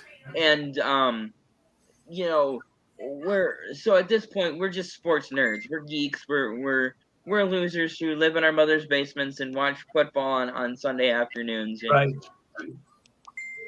Well, I'd rather be a geek than a dork. So Mr. Bradley's called the sports nerd. yeah. Well, I'd rather be a nerd than a dork. Any day. Right. Can I tell you where I got that nickname from? I'll tell you where I got it from. Please tell me. I have a good buddy who moved back to Georgia recently, but he's a big Georgia Bulldog fan. Oh, yeah. I used to get together with him to watch the Florida-Georgia games every year. I was over at our mutual friend's house, and, they were talking about video games. I played video games when I was younger. I don't play much anymore. And he said something about where you are a nerd, and I go, what's that supposed to mean? And he goes, well, you're a sports nerd. And that name kind of stuck with me. I've, that said that. Somebody said I should say it to stud. No, I don't really think I need to change it to that. No. But I mean, yeah, that's how I got the nickname. And when I came into podcasting, that's when I used it the most. Is, hey, now I can use it. And, if you want to make fun of me, make fun of me. I don't really care. I don't care. But that's where the nickname came from. It was that. Let me real quick, guys. We didn't really touch about this. Here are the 1980 national champions in football. Okay. Starting in 1980, it was the Georgia Bulldogs. 81 was the Clemson Tigers. Okay. 82 was the Nittany Lions of Penn State. Yep. 83 was Miami. 84 was BYU. 85 was Oklahoma. 86 was Penn State again. 87 was Miami. 88 was Notre Dame. And 89 was Miami. So Miami won 3 national championships in the 1980s. Penn State won 2. Penn State won 2. But Grabbed one. And Gerald don't know who the head coach at the University of Miami was because he was the one who coached the Dallas Cowboys. Jimmy Johnson was the head coach at Miami when they won their national championships. But 2 games in the 80s will stand out, I think, forever in college football. One, 1982, Stanford and Cal. The band game. The band is on the field. The band is on the field. And they're going to score. They're going to score. The band is on the field. I'm like, the most amazing, exciting. Yeah. Football. I'm like, I saw it myself. I'm like, what is this? This is sick. I got myself. They're running on the field. Like, what's going on here? Like, oh my God, this had to be the greatest college football finish ever. Until 1984, Boston College, Miami. Doug Flutie. Boston College. The Hail Mary. Boston College. Holy mackerel. The Hail Mary. Wow, what a catch. And Flutie didn't have much of a great NFL career, though. Who called that famous call? Brett Musburger. But also, I believe, because my brain is not working because I'm in pain right now. Who was Vin Scully also made that call. Okay. Vin Scully made that call as well. He was one of the ones who made that call. I don't know if he did it for TV. He may did it for radio, because Brett Musburger did it for CBS. But yeah, I remember the Brett Musburger call. That's the one that you always hear. Yeah. But yeah, those were the national champions in the 80s. Yeah, because I want to say, I think Jerry Jones hired Jimmy Johnson after they won their last one. Yeah. Back in that day, it was, and there was I think there was a 30 for 30 about this. Catholics versus convicts. Yeah, that old joke. Miami, they call the University of Miami convicts. I don't know why they called the University of Miami convicts. I don't know why either. Bad guys that played in Miami in the 80s. Yeah, there were a lot of petty criminals that played for the U. Yeah, the guys. There were a couple guys that did some pretty bad things. But there's a lot of partying, a lot of drug use. Yes. And Notre Dame Lou Holtz and a squeaky clean program and Okay. and they were they were a Catholic university and they were known for their for That's an image. being very very clean cut and Miami was known for not giving a shit. They didn't That's care right. whether you liked them, you hated them, you loved them, you didn't. They No. were there to play football and beat your ass, and they're Yes. pretty good at both. Which more though? Being bad boys or just whoop ass? Football and whooping ass. Okay. And what do you think the best NFL moment of the 80s was the catch? Yeah. No. 89, Montana with the game-winning touchdown against the Bengals. 46 seconds left to go in the game. I'm like, yes. I don't know. I don't have a autographed Montana to whoever he threw it to in the Super Bowl jersey. Yeah. But that catch by Dwight Clark, I'm like, oh no. I'm sure that's one of Gerald's favorite memories, isn't it? There. What's that? The catch. Don't even go there. Thank you. I'm like, how could this be? Because that was against the Dallas Cowboys, was it not? It was. I was recovering from the Yankee loss, and now this happened too. Ugh. That was against the Cowboys. Are you talking about that Dwight Clark catch? I have a funny story about that catch. This is 2019, okay? So this is almost 40 years later. Mm-hmm. So my then girlfriend, she calls me up and she's thrift stores, thrift shopping with her mom. It's like, hey, I got this jersey here and it's signed by this guy Dwight Clark. And I was thinking, I didn't recognize the name offhand. I was thinking Dallas Clark. So I was like, oh, cool. I've been a fan of Dallas Clark. He was a great tight end. Much underappreciated. Tight end in Indy. And I was like, cool. How much is it? She's like, $5. I was like, okay, pick it up. Sure, why not? It's a cool autograph. It might be worth something in 20 years. Who knows? So she calls me later on. She's like, hey, I got this. I'm at the bar, right? I'm having a beer and I'm hanging out. And she calls me on Facebook. She's like, I'm going to show you this. Or she sent me a picture. I don't remember if she sent me a picture or if she called me. No, she sent me a picture of it. And I was like, oh my God. Uh-oh. And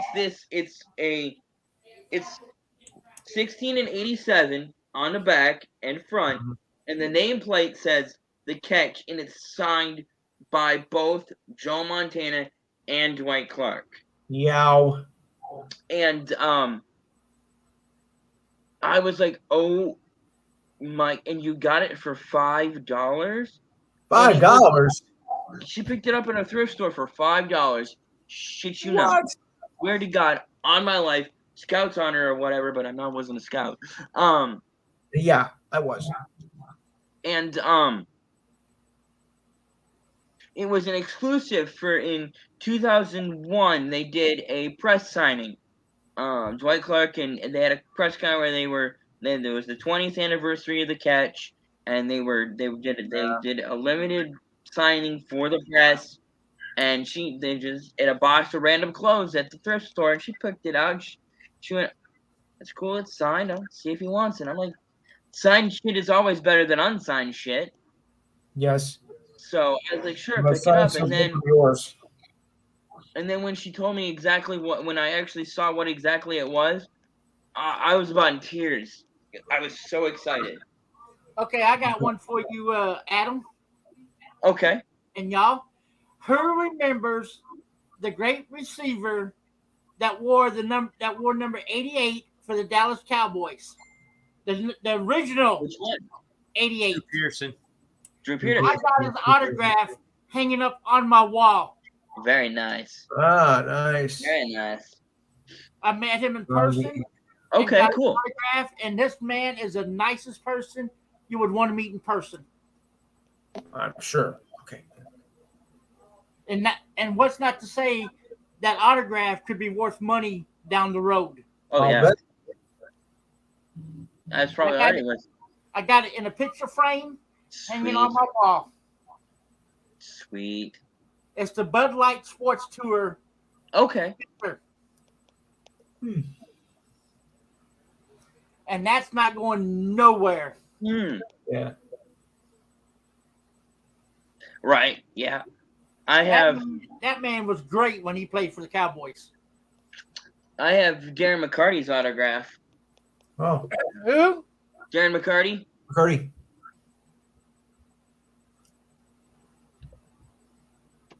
As a forward for the Wings in the late '90s. Oh, Yes. I don't follow hockey much. Yeah. That dynasty era. Yeah. I also you said you at least follow motorsport or NASCAR a little bit, right? Yes. So I I got every time there's a race on, I'm watching it. You can ask my okay. wife. Okay, I don't so care if it's the truck series. You asked me as well. Or the NASCAR. I watch all three. hell yeah. So I know this isn't the '80s, but just talking about swapping autograph stories. I was living and working in Detroit at the time. And I was listening to the radio because back in 2011 or 12, and so I didn't have it was before Bluetooth. I had an older car, didn't have Bluetooth or anything like that, so I was listening to the radio, and the radio station was like the Roush Automotive Collective's Roush's headquarters is in Detroit, and they're having an autograph signing, and Matt Kenseth, because this was the year before he left for the 2 years where he left for Gibbs. Kenseth was there, and Kenseth, who the hell? It was Kenseth, Biffle, Trevor Bean, and Carl Edwards were all driving for him at the time, and so I got 99, the subway car. Yep. So I got to meet Carl Edwards and Trevor Bain and shook their hands and got their autographs. And Carl Edwards was really, really cool. And when I was younger, before my face filled out, I was a spitting image of Dale Jr. And I got to the front of the line. I was one of the last people in line, and Carl looked at me and goes, "Anyone ever tell you look like Dale Jr.?" I was like, "Yeah, I get that a lot." I would love to meet Dale Jr. in person. Yeah. Yeah. I that's kind of because like I was thinking about this show, and I got your message. I'll hang over for a few minutes. We can talk about it. One of the things that I want, if we could get this thing to blow up, is to meet some of those guys. I'd love to Oh yeah. when we first was the first or second show of last year, we actually had so I'm a huge Michigan guy, right? And huge Michigan fan. Cut me open, I mean Bleed Maize and Blue, right? So I reached out to Jim Brandstander on Facebook. He's the play-by-play guy for the Wolverines. And, I was like, it was shot in the dark. Why not? What's Why not? He'll never see it, right? Sweet. Oh, that lucky person. Is that Rich? Pretty That's sure it's Rich. Yes, That's Rich. Yeah. That's By the who's way, on Rich, Earth. thanks for coming on the show last week. Man. Yeah, Rich came on. last And week. so we ended up having him. We ended up getting Jim Brandstander to come on the show for, I said, 10, 15 minutes. Yeah. He ended up sitting on the show for 45 minutes. It was a great interview. It sure was.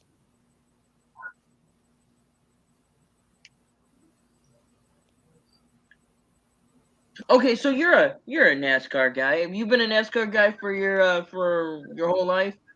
I When did you get started into- watching it when Jeff Gordon started. Okay, so you really Okay, didn't right. you didn't really follow it in the 80s? I went back and watched some of the tapes they did back in the 80s. I was gonna ask you about and maybe and feel free to chime in anybody, but Darrell Waltrip winning his first Daytona. His first 500. I remember that. I remember seeing a replay of it. Yeah, in 80. I want to say 89. Yeah, it was 88. 80. It was 88 or 89. I wasn't. I was. I think it was 88. Because 89, the later part of 89 is when he was talking about retirement. Yeah. And after the 89 and right when the 90 season started, that's when he decided he's going to step away from the car for good. So it was 88. That's when he. That's because in 89 he at the end of the 89. Huh. Fun. Oh. Wow. Yeah, I remember 2000. I remember Daytona 2001. So do Yeah. I. That's a sad day in NASCAR history. Sad day in sports history. Yeah. That's when we lost the legend. Yeah. Yeah. I don't know.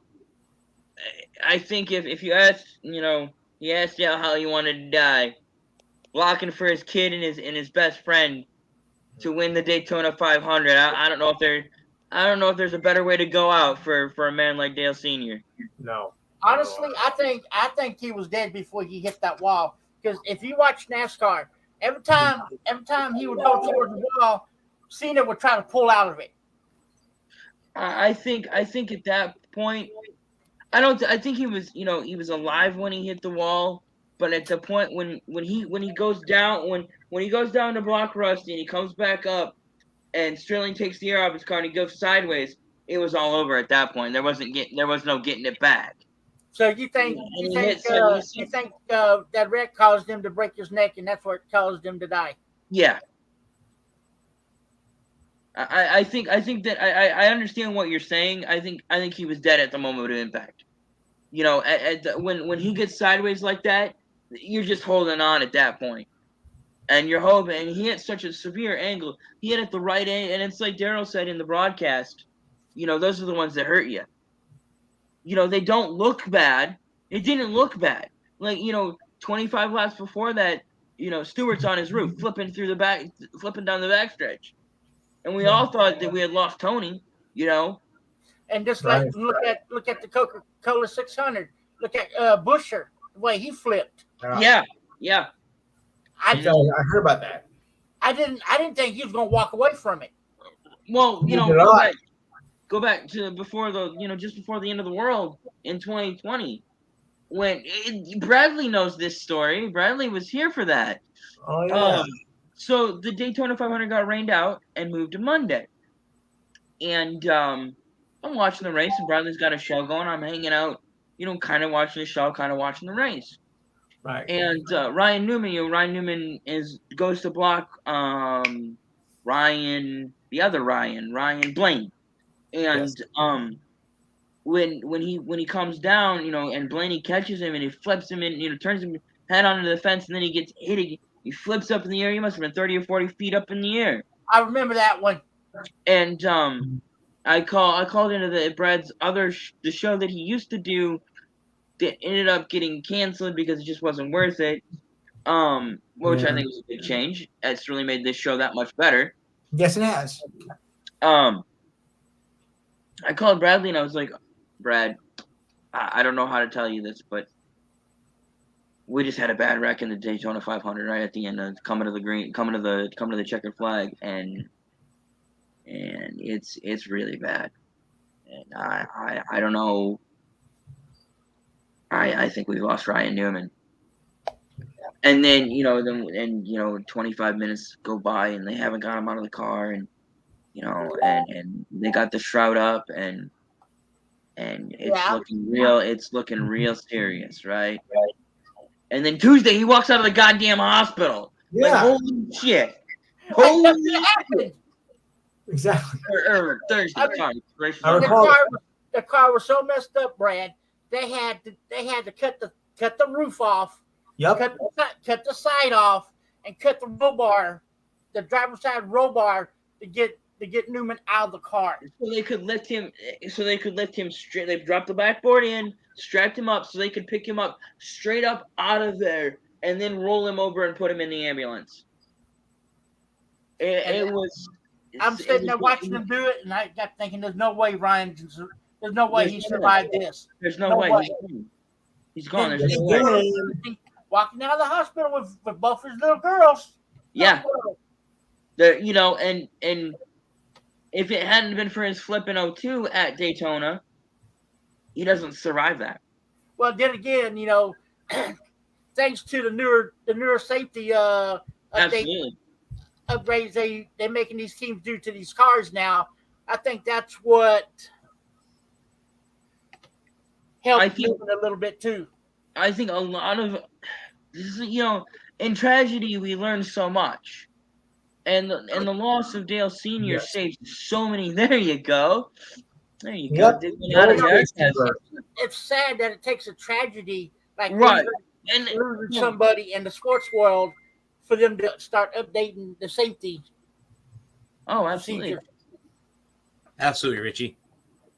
That was my old show, by the way. That's the old show that went away. It was an all Florida sports show. And again, why the reason he was calling in is because Daytona. It just so happened the race was down in Daytona. So I could justify calling into the show and talking about NASCAR because the race was in Florida. That's right. So that was the old show. and thinking about going back to where we started the show, going back to the 80s and speed, where everything is just going as fast as you can. And then Bobby Ellison, in 87 or 86. Swear to God, I wish I could remember. I want to say it was 87. It's a Spring Talladega race. Yeah. And, 209, 210 miles an hour coming off of 4. And he cuts that right rear. And it was this close to being Le Mans 2.0. Oh, yeah. And that's in NASCAR. They knew that they had to do something at that point. And also, I think what got them to do the softened barriers and the walls also is right after the Earnhardt death. Yeah. That's when they start. Well, actually, fun. Now the way they have it set up now with the stage racing and a chase for the points, I don't like that. Oh, it's great. It's great. I say they need to go back to the old way. Just drop the flag and let them go. Let them go. Stage racing is so much better. So much better. So much better competition. Definitely. And I went to the 2020 Talladega was the first race that they allowed to have a lot of fans back at the track. Talladega is a dangerous track because you get running 3-4 wide at Talladega. It's fantastic. Stage racing and playoff racing at Talladega. It was 2x2x2 every lap. It was incredible. It was the best race I've ever been to. I've been to Michigan twice and Talladega once. I'd like to go to Bristol too. I haven't been there yet. I've never been to a live NASCAR event. Oh, dude, you got to go to a playoff race. Where you're in Texas? Go to Texas, man. Go to the playoff race in Texas. Coda. Dude, it's incredible. Of course, they run down here in Austin. I think if you actually track, that's the Coda track. That's the road course track here in Austin. Yeah, Coda's great. It's about maybe 25 to 30 minutes from my front door. Sweet. I was thinking about the Texas Motors. Which accident? Fort Worth. Which accident are you talking about? No, not accident. The Texas race. The Texas track. In Fort Worth, isn't it? Yeah, I know they do the All-Star race there too, but there's another one they do there too. Yeah, the playoff race. It's in October. or November. It's one of the playoff races. Yeah, I don't remember the name of it now. I don't know. It's got one of those revolving door sponsors. Yeah, every year it changes. Yeah. All right, brother. We'll hold the fort down for you, brother. He's back. And you're back. We did a good job of holding the fort for you, Brad, bud. Yeah. you need to get you some paint patches called BioFreeze. Oh, Yeah, those are I've heard of Yeah. them. I also use Salon Paws too. Ouch. Salon paws are really good. I like those. I like the BioFreeze because they help me real good. Right now, Oh. where I'm sitting, and that ice is nice right now. So I'm just gonna sit right here and not move. What Yeah, did you do? Yeah, to your no, I back? can. Yeah. I can give you. Gerald, I don't know what I did to my back. It all started when I got my booster shot, Okay. and since then, like if I twerk it, actually, I'll tell you. I'll be honest with you, it wasn't bothering me until I did your show. I must have sat incorrectly when I was doing the show. And it Oh, started- now you're gonna make me feel bad. No, don't feel bad. It's not your fault. It's not your fault. It's I was not sitting correctly. So no, don't So I worry. love having I have a laptop, so I sit in bed, do the show from bed the whole time. I just lean up against my pillow so my back starts bothering me. When I got my shot, all I did was my eyes while Johnny grew a third eye. Well, I can call into your show so I can sit anywhere I damn well please. Hell, he can be in the bathroom. He can be in the bathroom and call in. Pretty much. Not the bathroom. No, it doesn't. It doesn't do very well. Do not do it. See, that's what you get for being a banker. Yeah. Two places you should never do it. Never do it. Sitting on your ass all the time. Two things you should never do. Well, see, Never do it for a bathroom or an elevator. that's a true Seminoles fan talking right there. Yeah. Jab Just like, him. I'm just like a jab him. favorite, just like a person I follow. I watch all his shows on YouTube called Puddin's Fab Shop. He has a saying: "Sitting on your ass, don't get your projects done." Right. True, but it's a lot more comfortable. Yeah. I know. And now that that's done, the only thing left is everything else. Yeah. Well. What do we have here? Oh no! Come on, Boston!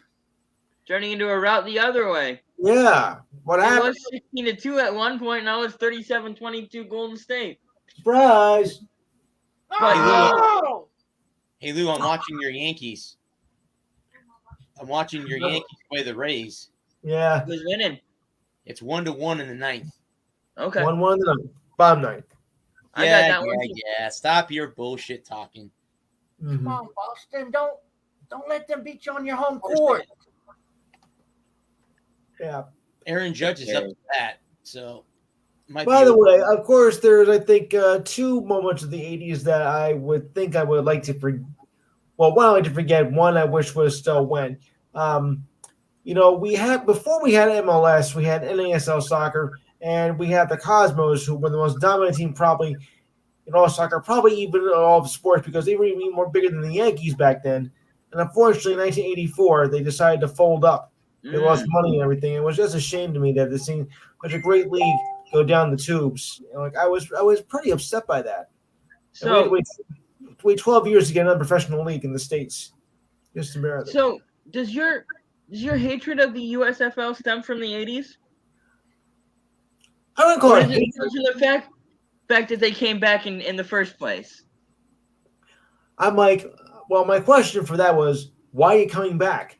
You didn't do so on the first time, so what makes you think it's gonna happen the second time, which is becoming even worse? Nobody goes to their games, nobody's watching the games, so I don't know why it's even still here. I'd be very surprised if it lasts another season. A lot of people think, oh, it's gonna last another season, but I don't. You had good quality play back then in the original USFL. Yeah. Well, like we talked to Death on this show. And going back to what we were talking about a little bit ago, is the money. In the 80s, the big money wasn't there yet. It was starting to come. Team players were starting to get multi-million deals. Yes. And in the 80s, when the NFL wasn't the all-consuming juggernaut that it is, you could still compete against the NFL. You could bring in guys like Jim Kelly and Steve Young and make a go of it. Mm-hmm. Anderson Walker got his. is starting. Is Rich still watching the show? Hopefully. Yeah, I think he Everybody's is. It's better to be a Longhorn fan than a FSU fan. Yeah. Blue all day. Right.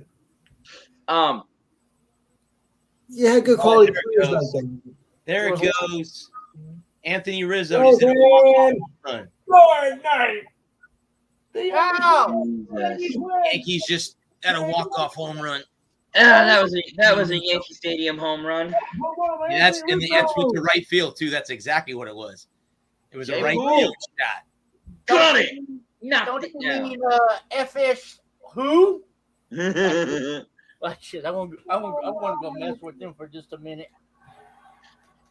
You think you just won the championship? He's asking, what about FSU? What are you talking about? FS hasn't been relevant since 2013. True. Who was their quarterback? And we won Jameis Winston. Jameis Winston. Jameis, the turnover machine. No, Rich, Gerald is not a Florida Gator fan. He's a Longhorn. Hook 'em We'll horns. go with that. He's a Texas Longhorn. It's Rich Flood, right? Yes. Good. Okay, I got a question for you there, Gerald. Is Horns Down offensive? Is Horns Down offensive? Does that offend you? Does it piss you off? How do you feel about that? It don't make me mad.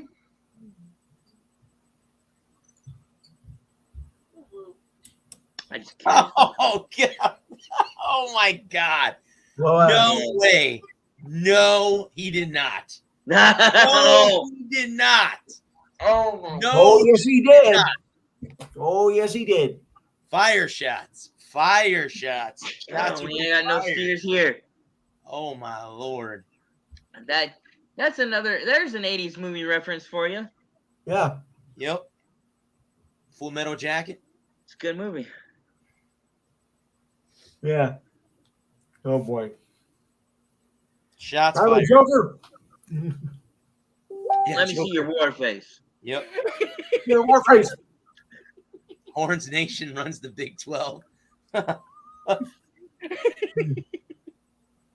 problem is he's gonna come back. He'll come back and say something about the ACC. You watch. Yeah. He's gonna come back and say something about the ACC. This is all in fun. Yeah. Absolutely. How tall are you? 6'. I don't really step shit that high.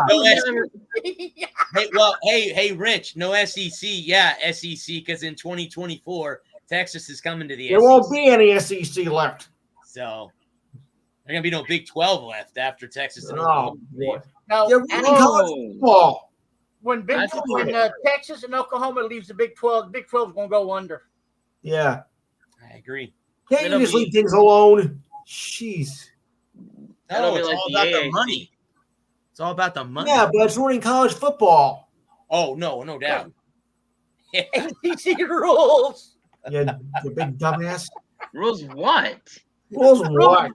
Rules what? Losing the most games? Exactly. Oh, my God. Hey, Rich, you might as well just come on here and state your claim. Yeah. How many championships does the Big 12 have? Hey, More than We're you not think. talking about the Big 12. We're talking about your Florida State. Yeah. Games. I don't know how many. What about wide right? Ooh, that's against Miami. Ooh, now you're rubbing it in there. That's against if Miami. we're swinging for the fences, That's against Hey, Miami. that's a little low there, brother. Below the belt. I mean, he started it. I'm just finishing it. Yeah. No, actually, I started it by saying FSU. Or left. Wide right or left. Yeah, it's both. Exactly. Wow. Oh, God. They have Was all. 3 national championships they have 3 claimed national championships and 5 unclaimed national championships. I don't know what unclaimed means, but it is what it is. Hey, Rick, I got a question for you. How many national titles does FSU have? Shit, he should say 3. What, 91? 93, 99, and 2013. Oh, the Bobby Bowden era? Yep. Yeah. Except Bobby 2000 Bowden was a great coach. There's no hate there, man. Yeah. Bobby Bowden was a great.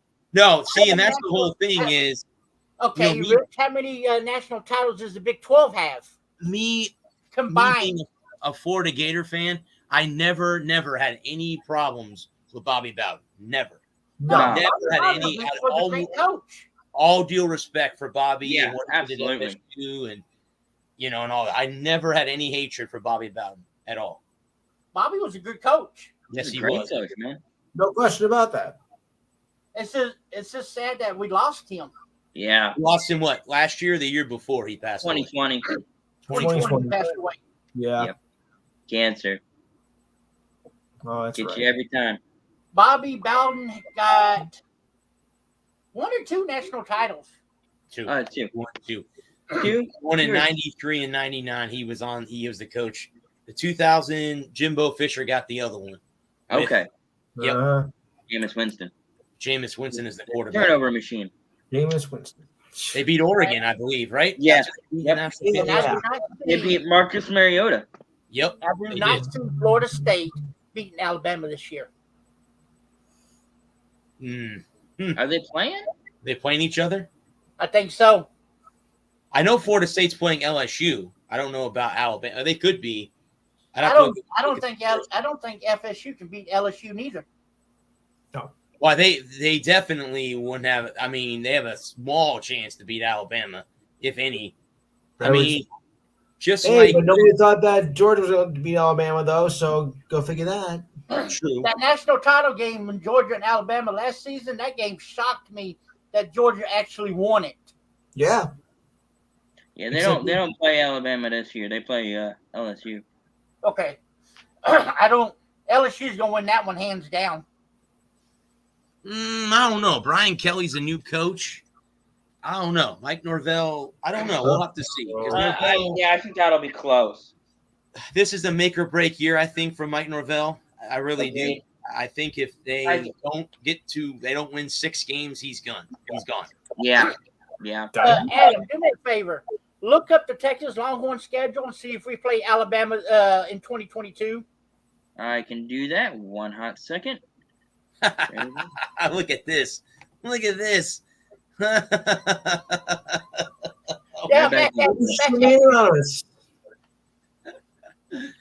oh my God. if you can't hear it, let me turn it up for you. Right. September 10th. Yours. You get him probably at Jerry World. It's going to be saving against a former assistant, and his former assistants have never beaten him. No. The only one is Kirby Smart. I was going to say, wasn't Kirby Smart a former assistant? Kirby's the only one that beat him. Yep. Kirby's So I don't think Steve can beat him. Yeah. I don't know. Alabama's. Oh, come on, Boston! 39 Golden State now. Alabama's the case of the rich just keep getting richer. Mm-hmm. It's called Nick Saban buying players. Yeah, so I've heard. Tell me that everybody doesn't buy players. Everybody. Pete Carroll was doing it before it was cool. Yeah, but Pete Carroll never got caught. That's the difference. Remember, boys and girls, it's only cheating if you get caught. Exactly. I think since Nick Saban got caught cheating, Alabama should be stripped of some of those national titles. Yeah. So we're making a good controversial. It could come to that someday. It might. I think I wanted Nick to go. I just think I wanted Nick to become the coach of my Horns, but now I'm glad he didn't. Right. It's like, screw you. I've hated Nick Saban since. Lou, you might get your wish tonight. Golden State might win Game 6. Yeah. Maybe. Because it's 42-31 in a second. Yep. Yeah. I've been a huge Steph Curry fan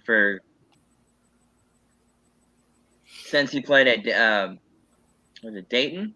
I'm always remember Del Curry playing his dad. The bad thing about Curry is he has that quick 3-point release. Yeah. Mhm. Yeah, That's hard to defend against. Yeah. And you know what they say in basketball, your shot's the last thing to go. Or if you live by a 3, you die by the 3. And they've cooked off the 3 for the last decade. Yes. I'll tell you the player that Golden State has that I don't like, and that's Green. Oh yeah. He is a troublemaker. And did y'all hear that LeBron James wants out of LA now? I heard that. Really? I've heard that he may or may not re-sign in LA.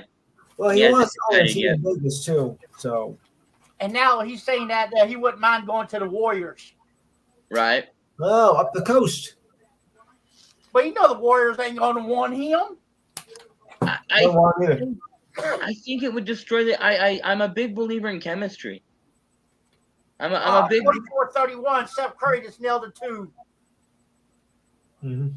I'm a big believer. I'm a big believer in chemistry, and what we're so kind of talking. I missed.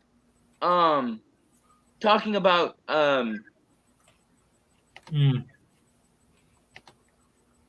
He does, and he's an underrated defender. Yes. He just dropped another one. Jesus. It's all he ever does. It's all he ever does. Curry is good. Curry is elite. Yep.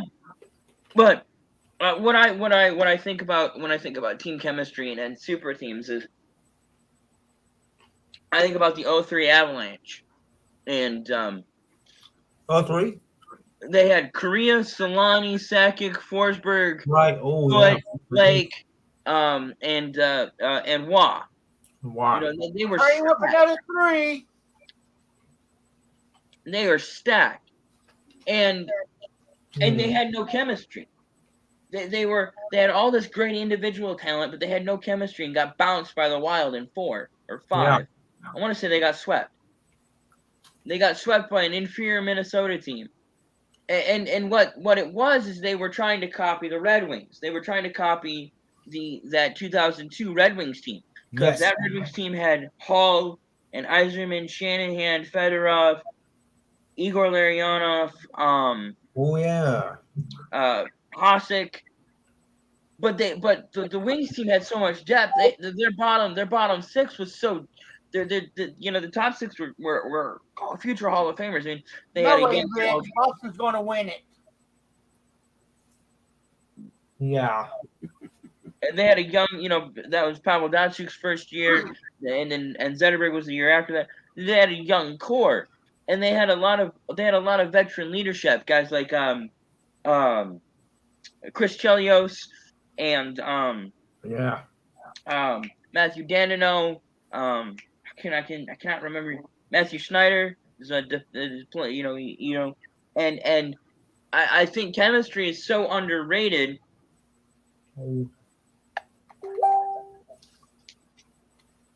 I think well the problem in LA is it's an old boys club. They went out and signed LeBron's friends, and they had no chemistry. They brought in Westbrook and Davis got hurt and is old now. Look at that dribble drive penetration. Yeah. Just like what you were saying, my man.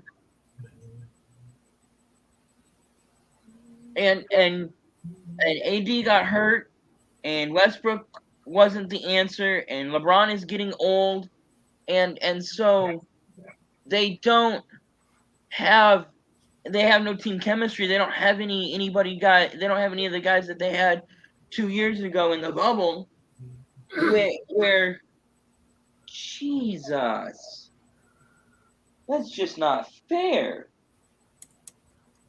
No. Boy, Seth is on a run He's on tonight. fire. He's on fire. Oh, I'm not sure who was that cutting to the postman, but that was gorgeous.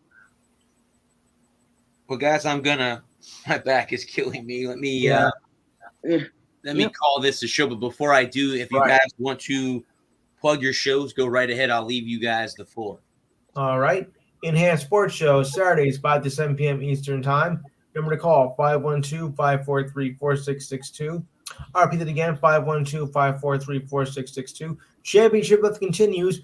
We got, of course, the NBA and NHL finals. Game 2 is Saturday night, right after the show. Thank goodness.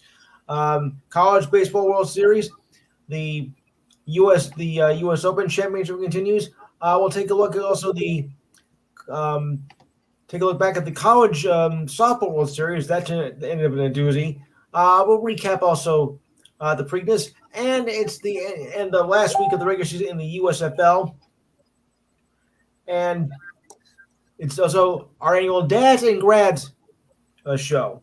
That's where it's the time of year where our dads and grads all together, and we want to pay them, homage. And of course, it means something this year special because my nephew is graduating high school on Saturday.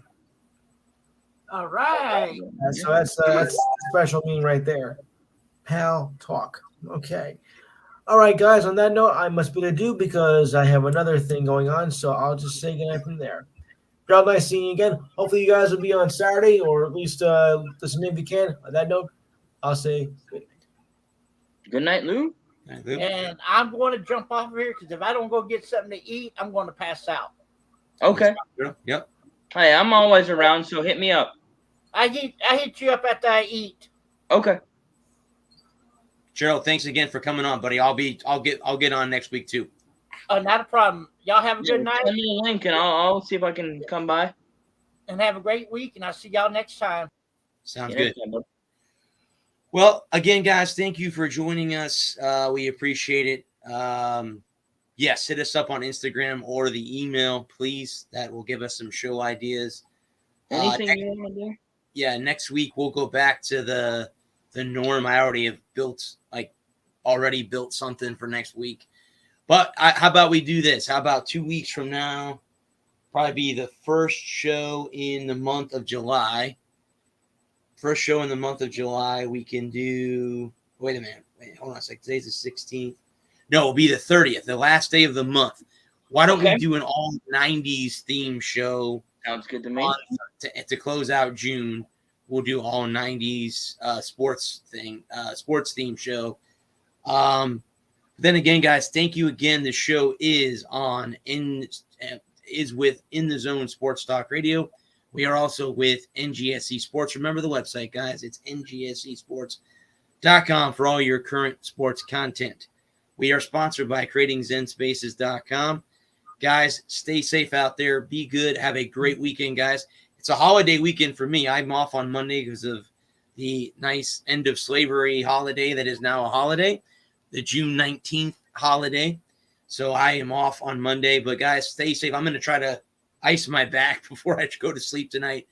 Everyone out there, we love you guys. Until next Thursday, peace. Cut, print, send it.